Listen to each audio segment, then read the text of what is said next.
Mes frères, je viens de regarder un témoignage ici, je suis vraiment très touché. Je veux vraiment que tu regardes pour comprendre le fonctionnement du monde spirituel.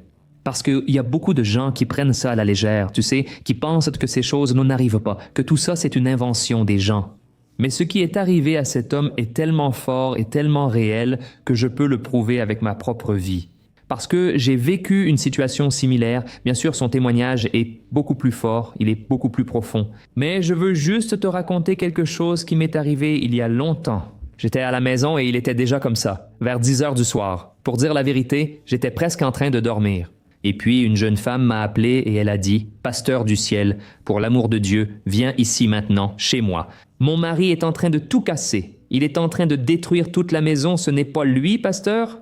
J'ai besoin que vous veniez ici chasser ce démon chez moi. Ce n'est pas possible. » Frère, je sais qu'à ce moment-là, il est très important d'être à jeun, en consécration, mais il y a des moments, frère, où on n'a pas le temps de se préparer. Alors tu t'y rends avec ta foi en Jésus. Amen. Quand je suis arrivé là-bas, frère, j'ai eu peur, car c'était un jeune homme très grand. Un gars comme ça, d'environ 2 mètres de haut, et à ce moment-là, il était appuyé contre la tête du lit, et il était là, juste en train de grogner. Et alors, nous avons prié pour lui, tu sais? Nous avons chassé son démon là, mais soudainement, il a commencé à avoir peur parce que le démon qui était sorti de lui était là, dans la chambre, en train de rôder. Il sait, mais il y avait un détail. Lui seul voyait. Nous, on ne voyait pas ce qui se passait dans le monde spirituel, et lui seul voyait. Alors, tout à coup, il ressemblait à un petit enfant, un bébé mort de peur, tu vois, et il restait collé au lit en pointant du doigt quelque chose qui était derrière l'armoire. Frère, je vous avoue que j'ai eu un frisson dans l'âme à ce moment-là, mais on a commencé à réprimander, à prier, et je réprimandais. Et je lui ordonnais de partir. Mais lui, il avait les yeux grands ouverts. Il était mort de peur, vraiment terrifié, tu vois. Et il disait, « Ah, il est en train de pointer du doigt vers moi maintenant, regarde, et il est en train de se moquer de moi, frère. » C'était effrayant. Et tu sais ce qui s'est passé? On était déjà là, tu vois, depuis une demi-heure, 40 minutes, en train de prier. Pas du tout. On priait au nom de Jésus. On invoquait le sang de Jésus, et il ne se passait rien. On demandait même à Dieu d'envoyer les anges pour combattre. On a tout essayé, n'est-ce pas? À ce moment-là, frère, j'ai décidé de prier, alors j'ai fait une prière à Dieu et j'ai dit « Seigneur, ne nous laisse pas sortir d'ici honteux. Aujourd'hui, nous allons avoir la victoire au nom de Jésus. Donne-moi une instruction. Parle-moi, frère. » À ce moment, le Saint-Esprit a parlé fort dans mon cœur. Celui qui doit prier pour que ce démon parte, c'est lui, ce n'est pas vous. C'est lui qui doit chasser le mal. Alors nous avons parlé avec ce jeune homme et je lui ai dit « Écoute, tu dois utiliser l'autorité que Dieu t'a donnée. Tu dois utiliser l'autorité. » Nous avons fait une prière de repentance avec lui. Il s'est repenti de ses péchés. Il était impliqué dans la drogue, dans plein de mauvaises choses. Il s'est repenti de tout. J'ai alors dit « Pointe le doigt et ordonne-lui de partir. » Au nom de Jésus, mes frères, c'était immédiat, impressionnant. Il a dit, au nom de Jésus, sors de ma vie maintenant. Et soudainement, le démon est parti. Donc, ça a été une grande expérience pour moi parce qu'à chaque fois qu'on prie pour les gens, on apprend un peu plus. Personne ne sait tout, personne ne comprend toutes les clés spirituelles. Tout ce qu'il faut faire, souvent, c'est dans la pratique même qu'on grandit spirituellement. Et là, j'ai appris une chose. Bien souvent, c'est à la personne elle-même de chasser le mal de sa vie, c'est à elle de chercher à avoir une relation avec Dieu. Amen. Et le témoignage de cet homme ici, de ce monsieur, il s'appelle Pasteur Euclides Oliveira. Euclides Oliveira, frère, j'ai été émerveillé de voir son témoignage. Je vais le passer maintenant et ensuite je vais prier pour vous. Toi qui as ta vie bloquée, toi pour qui rien ne va bien, on dirait que c'est un combat. Chaque jour, chaque mois, tu tombes malade. Les choses ne font qu'empirer au lieu de s'améliorer. Nous allons prier, car s'il y a un mal qui gêne ta vie, au nom de Jésus, Amen, alors regarde bien, fais très attention. Et ensuite, je te demande de partager, car beaucoup de gens ont besoin d'entendre le témoignage de ce monsieur. Ici, je suis bouleversé. Et n'oublie pas non plus de t'abonner à ma chaîne, car je veux t'aider dans ta marche avec Dieu, tous les jours, d'accord? Je fais ici la prière du matin, la prière du soir. Ça a été formidable. Une bénédiction. Voyons ensemble. Je veux vous raconter une partie de ce témoignage maintenant. Merci d'y prêter attention. Une fois, l'une des sœurs du cercle de prière de l'église a été appelée chez moi pour prier pour moi.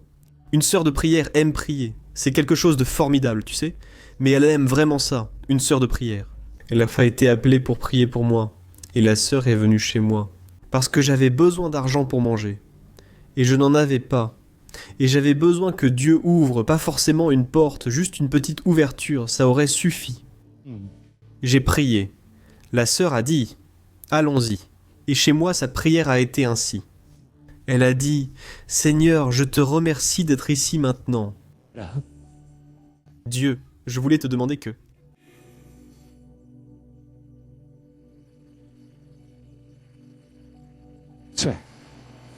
Qu'est-ce qu'il y a, sœur? Pourquoi vous êtes-vous arrêtée? La sœur a dit « Je ne vais plus prier ici, non, pas moi. Mais pourquoi ?» Elle a dit « Parce qu'il y a quelque chose de mauvais dans cette maison. Et moi je ne prie pas seule, non. Mais je vais à l'église chercher mes compagnes de prière et je reviens avec elles.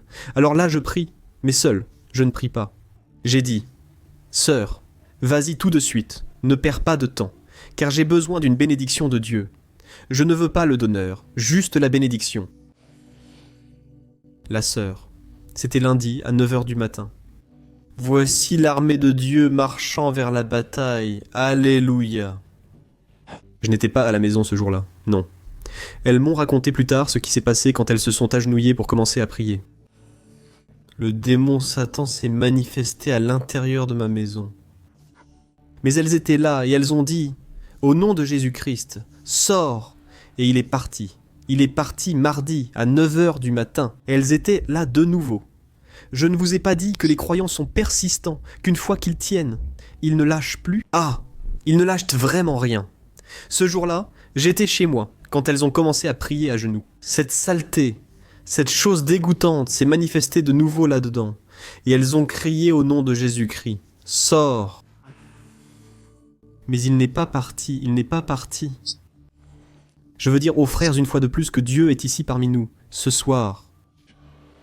Croyez-vous que Dieu est ici? Pouvez-vous lever la main vers le ciel et dire Amen?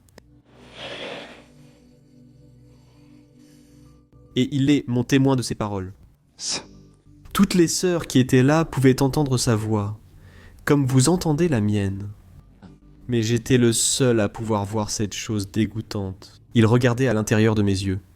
Il faisait les 100 pas au milieu de cette pièce et disait « Je ne sors pas, je ne sors pas. Je suis venu ici aujourd'hui pour récupérer quelque chose qui m'appartient, quelque chose qui est à moi, et je ne partirai d'ici qu'après l'avoir prise. Et tu sais ce qui m'appartient ici. C'est toi, tu es à moi, tu m'appartiens, et tu sais pourquoi tu es à moi. » Tu te souviens de ton grand-père? Il n'a pas toujours été ce millionnaire que tu as connu. Autrefois, il était pauvre, sans même une chaise chez lui. Et je suis apparu devant lui et je lui ai demandé ce qu'il voulait. Il m'a dit « Je veux tant d'argent que je ne sache même pas combien j'en ai. » Il a dit « Je te donne cet argent, et toi, qu'est-ce que tu as à m'offrir en échange ?» C'est là qu'il a dit « Mon petit-fils vient de naître, je te le donne. » Je ne sais pas si tu avais des pouvoirs pour ça, mais il a accepté. Mon grand-père était parmi les plus riches de notre ville. Je suis originaire d'une petite ville de l'intérieur du Rio Grande do Sul. Une petite ville de l'intérieur, mais très prospère, Caxias do Sul, très connue dans le monde entier. Et mon grand-père était l'un des propriétaires de presque la moitié de cette ville, à l'époque. Il est mort à l'âge de 84 ans, et il ne l'a jamais su. La fortune exacte qu'il possédait était énorme, et Satan est venu réclamer sa dette. Cela a duré 5 heures, de 9h du matin à 2h de l'après-midi, à regarder et à parler avec cette chose. Impossible de décrire une telle scène aux frères, il faut la vivre. Il m'a dit des choses que seul moi, ici, connaissais. Personne d'autre ne le savait.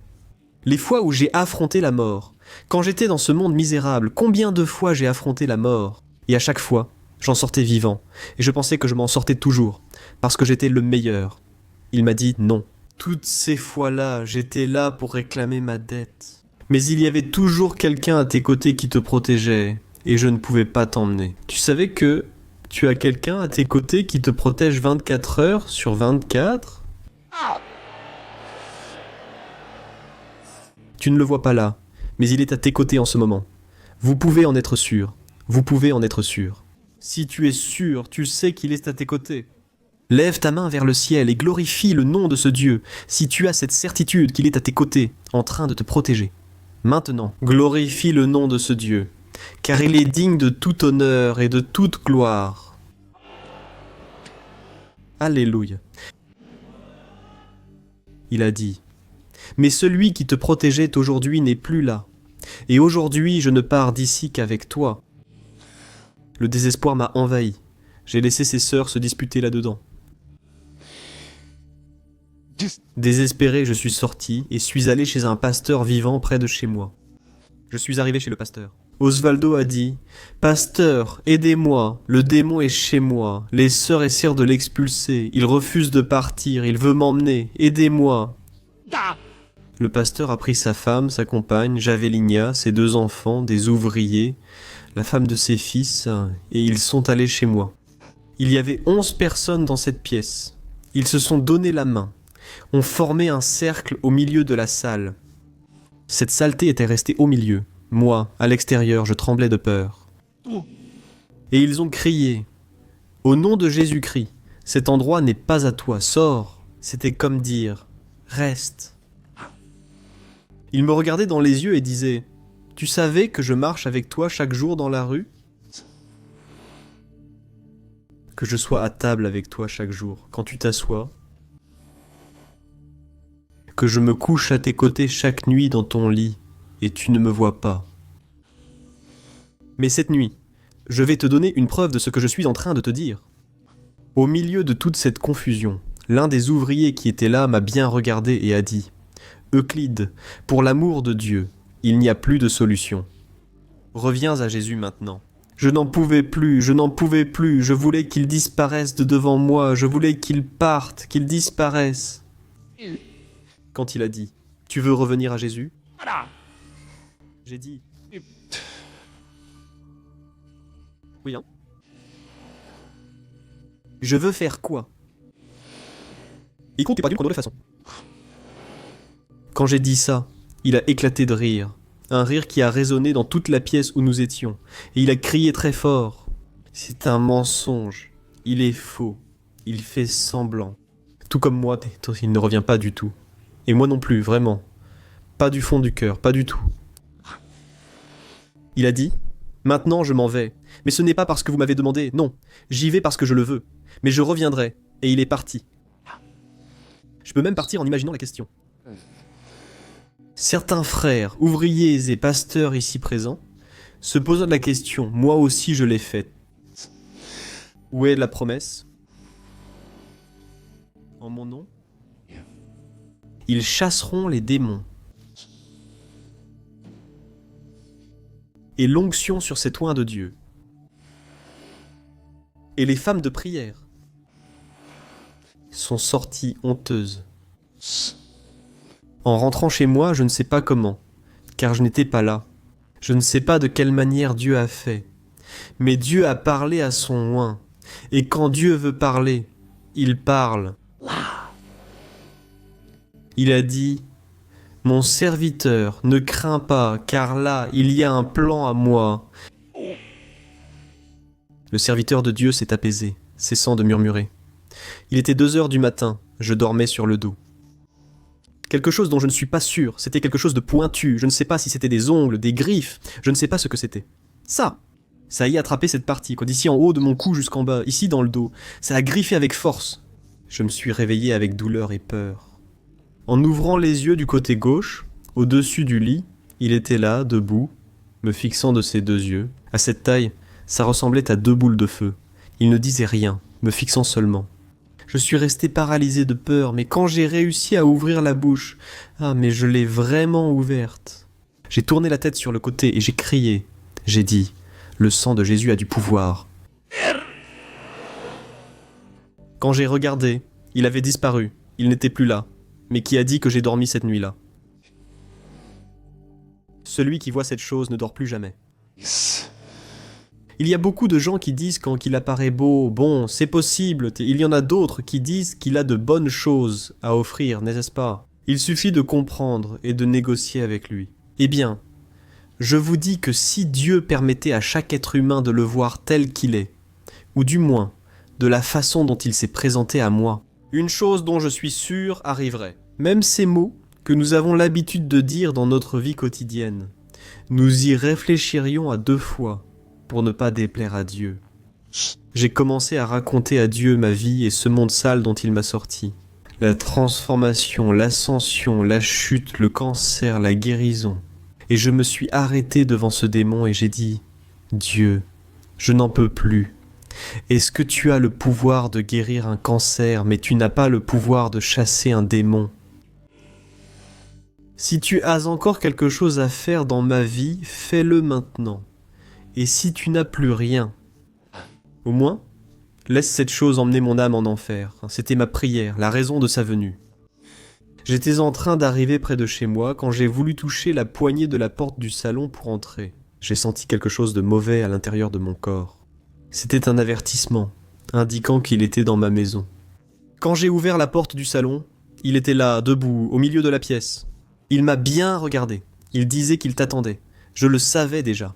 Puis il a dit « Viens ici, je veux te parler. Je n'ai pas de temps à perdre. » Il m'a emmené dans ma chambre, s'est assis au bout de mon lit et a dit « Mets-toi à genoux ici. C'est comme ça qu'il aime voir les gens à genoux devant lui. » Je me suis agenouillé devant lui, comme il l'a ordonné.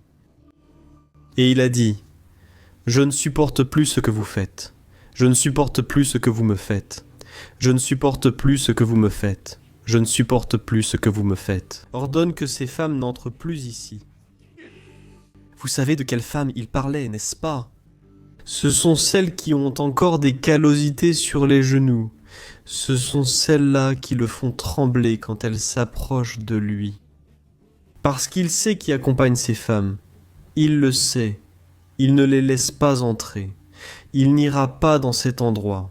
Toute la fortune donnée à ton grand-père, je te la donne et je ne t'embête plus. Ce qui s'est passé à partir de là, pour moi, c'était un acte de désespoir de ma part. Mais pour Dieu, c'était l'accomplissement de ses plans à travers mon acte de désespoir. J'ai regardé ce qui était devant moi et j'ai dit « Satan, je veux passer un accord avec toi. C'est un accord simple et rapide. Je vais te poser 2 questions, mais seulement si tu me réponds à ces 2 questions. Je te donne ma parole. Je vais te servir pour le reste de ma vie. Tu commandes, j'obéis, il a dit. Tu peux demander parce que je connais tout. Je sais tout. Demande et je réponds. J'ai dit très bien. Je veux que tu me répondes, si tu crois au même Dieu que moi. Il a baissé la tête et a dit « Je crois ». J'ai dit « Parle plus fort ». Il a dit « Je crois, je l'ai déjà dit, que veux-tu de plus ?» J'ai découvert une chose. J'ai découvert que le diable aussi est croyant. Oui. Il m'a dit qu'il croit au même Dieu que moi, et que toute cette église croit. Le diable aussi est croyant. Mais pour le ciel, il n'est pas croyant. Il n'ira pas au ciel. Seuls ceux lavés et rachetés par le sang de Jésus-Christ vont au ciel, pas juste les croyants.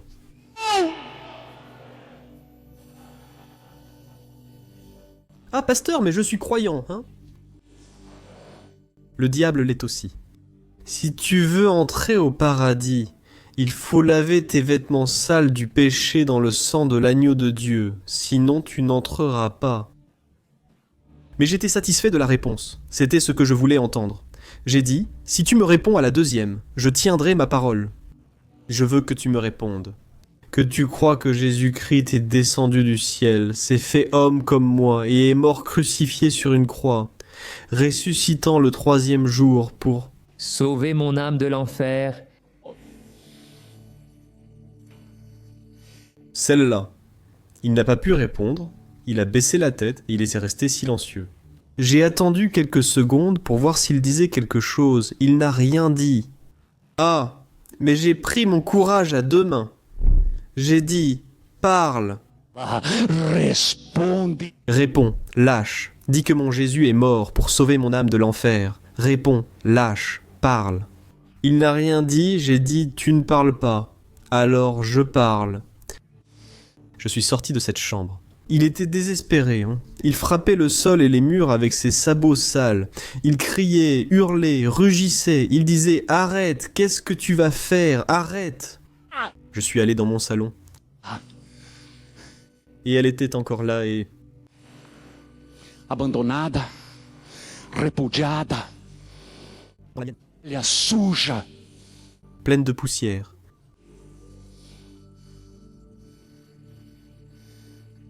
Mais elle était toujours là. Au même endroit, Alléluia à la tête baissée.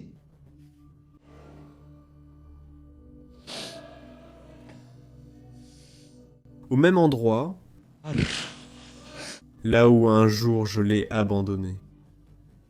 On dirait qu'elle est restée là, silencieuse, hein, à m'attendre tout ce temps.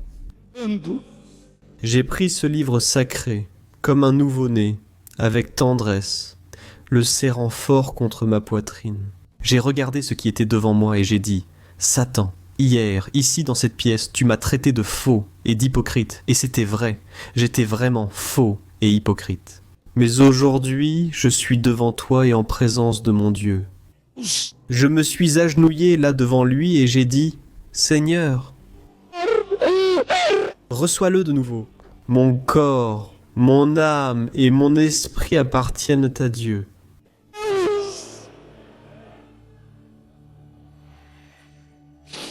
J'ai eu la plus grande joie qu'un serviteur de Dieu puisse avoir dans sa vie. J'ai pu voir de mes propres yeux cette souillure tomber lentement à mes pieds, complètement sans défense. Et quelqu'un que je n'ai pas pu voir, mais j'en suis certain, je sais qui c'était. Il a attrapé ma jambe et l'a posée sur lui. Le Seigneur m'a renouvelé avec le Saint-Esprit à ce moment-là. Et là, Au milieu des langues étrangères, j'ai dit « Satan, au nom de Jésus-Christ, Fils de Dieu, sors !» Et il est parti pour ne jamais revenir. Il l'a renouvelé avec l'Esprit Saint de Jésus. gloire à Dieu, frère. Quel témoignage. Béni soit le pasteur Euclides Oliveira, mon frère. Que Dieu te bénisse abondamment. Si tu as regardé cette vidéo, j'ai été très touché, très édifié, et je crois que toi aussi, n'est-ce pas? Maintenant, nous allons prier Amen. Je crois que Dieu est déjà ici parmi nous. Je crois que ce n'est pas par hasard que tu as cliqué sur cette vidéo. Je crois vraiment, frère, que lorsque nous prenons la décision de marcher avec Jésus, frère, cette décision est enregistrée dans le monde spirituel. Le diable sait quand tu décides de tout ton cœur de marcher avec le Christ. Alors si tu prends cette décision, si tu veux vraiment marcher avec Jésus, je ne dis pas que ta vie sera parfaite, que tout sera résolu ou que les problèmes disparaîtront, ni que tu cesseras complètement de pécher, frère. Cela n'arrivera pas, mais c'est un processus. Et tant que tu seras dans ce monde, tu dois lutter contre ta chair, tu dois te sanctifier, tu ne peux pas laisser de failles dans le monde spirituel. Amen demande toujours que le sang de Jésus te purifie et te pardonne. Je veux maintenant prier pour toi. Ferme les yeux si possible. Et à la fin, n'oublie pas de partager ce témoignage béni. D'accord? Prions. Alléluia Seigneur, mon Dieu et mon Père, nous sommes ici dans ta présence puissante et merveilleuse. Merci mon Dieu, car ce témoignage nous a renouvelés. Aujourd'hui, ta présence, Seigneur, c'est ce qui fait la différence. Et maintenant, je te demande, Seigneur, que ta présence inonde ce cœur. Le cœur de cette personne qui est maintenant très triste, angoissée, abattue. Ô Seigneur Jésus, va dans cette maison maintenant, entre dans ce foyer, dans cette chambre où cette personne se trouve. Seigneur Jésus, opère tes signes et merveilles.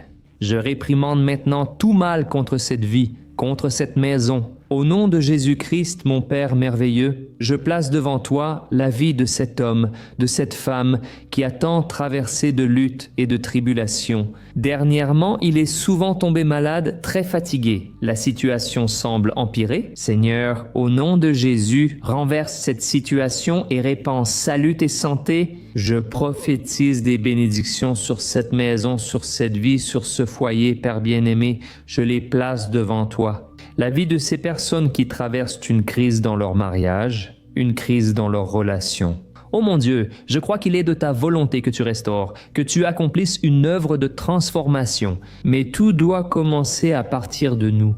Dieu brise ces cœurs. Père, cette personne est ici en reconnaissant qu'elle est imparfaite, pécheresse, qu'elle ne mérite pas le ciel parce que nous avons tous péché et échoué. Mais c'est seulement par la grâce, par la foi en notre Seigneur Jésus que nous sommes sauvés. Merci Jésus d'avoir versé ton sang pur et parfait là sur la croix du Calvaire. Et merci Jésus parce que maintenant tu es ressuscité. Maintenant tu intercèdes pour chacun de nous et nous ici Seigneur, nous nous repentons. Seigneur, pour toutes les fois où nous avons fait ce qui te plaît, pour toutes les fois où nous avons désobéi à ta parole. Pardonne-nous Seigneur car bien souvent nous connaissons ta parole. Et par entêtement, nous faisons exactement le contraire. Tout comme le prophète Jonas, nous allons dans une direction opposée à ce que tu as pour nous. Ayez pitié Seigneur, restaure celui qui est tombé, abattu. Ta parole dit que tu ne mépriseras pas le roseau brisé et que tu n'éteindras pas la mèche qui fume encore. Au contraire, tu es miséricordieux, tu es un Dieu de grâce, tu restaures celui qui est tombé, tu relèves l'abattu. Et s'il y a quelque chose de contraire qui bloque et empêche cette personne de profiter du meilleur de toi, Seigneur, je réprimande au nom de Jésus-Christ. Et cette personne aussi est en train de réprimander maintenant tout le mal dans sa vie. Ô mon cher frère, ma chère sœur, fais toi-même cette prière, chasse tout le mal de ta vie, repens-toi de tes péchés et, tout comme tu as entendu ce témoignage puissant, Dieu fera aussi une grande œuvre dans ta vie à partir de maintenant. Amen, nous prions Seigneur, nous te remercions pour ce moment si spécial et pour cette personne qui nous écoute maintenant. Que le Seigneur puisse recevoir la prière de foi, la prière de confession de ses péchés. Au nom de Jésus-Christ, Amen, gloire à Dieu, Alléluia. Oh mes bien-aimés, écoutez, je suis sûr que Dieu a agi et je veux déjà vous dire une chose. La Bible dit là dans Romains chapitre 10 à partir du verset 9 que si tu confesses de ta bouche que Jésus-Christ est le Seigneur et que dans ton cœur tu crois qu'il est ressuscité d'entre les morts, alors tu es sauvé. Amen. Tu seras sauvé au moment même où tu confesseras de ta bouche que Jésus-Christ est le Seigneur de ta vie. Te repentir de tes péchés et croire qu'il est ressuscité pour te sauver, alors la vie éternelle fera partie de ta vie. Et ensuite, la Bible continue en disant au verset 11 que quiconque croit en lui ne sera jamais honteux. Alléluia, gloire à Dieu, j'espère que tu as apprécié ce témoignage. Demain, je veux apporter plus de vidéos comme celle-ci, alors n'oublie pas de t'abonner. Et je t'attends dans la prochaine vidéo, je vais la mettre ici à l'écran, vas-y, et je t'y attends, d'accord ? Que Dieu te bénisse, une grande accolade.